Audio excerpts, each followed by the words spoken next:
I was up canvassing in Derry and Strabane for the People Before Profit candidates over the last couple of weeks, and just to mention a couple of issues that were of concern in that northwest area.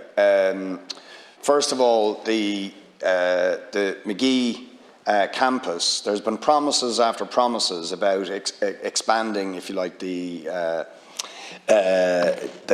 investment and the capacity to build up that university, particularly when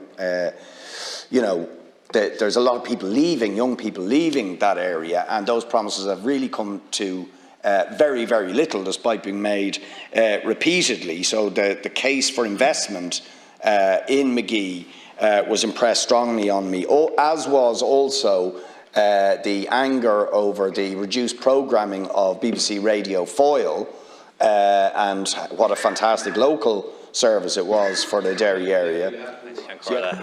Just in relation to the budget announcement by the Secretary of State for Northern Ireland, the Government believes the people of Northern Ireland are entitled to a functioning Assembly and Executive and to be fully represented by the politicians they elected in May of last year. In recent weeks, we've seen cuts to services that will affect the people of Northern Ireland adversely. The budget places difficult decisions in the hands of civil servants, and we believe it's vital that an executive is in place as soon as possible so it can make the right decisions that respond to the needs of people north of the border. As Deputy Tobin pointed out, Northern Ireland is facing an economic, social and fiscal crisis, and I think it's further evidence when you see the contrast between the UK's budgetary position and ours.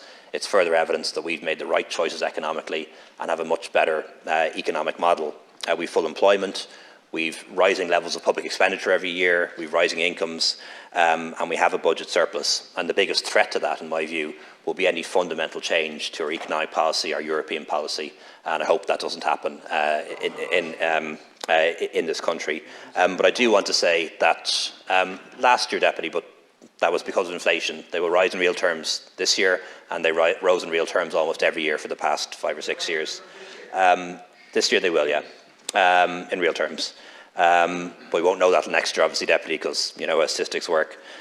Just in relation to where the government stands on this, we do want to help the people of Northern Ireland and the executive if and when it's established. We have the Shared Island Fund, which we can use to help in different ways. We have Peace Plus from the European Union. €1 billion will be in that fund. And of course, we've made commitments, for example, to projects like the A5, and we can make other commitments too. So we do want to help, certainly if the executive can be back up and running again. Just on Deputy Barry's remarks earlier, if I understood him correctly, he was encouraging workers in Ireland to go on strike like they are in Britain and Northern Ireland.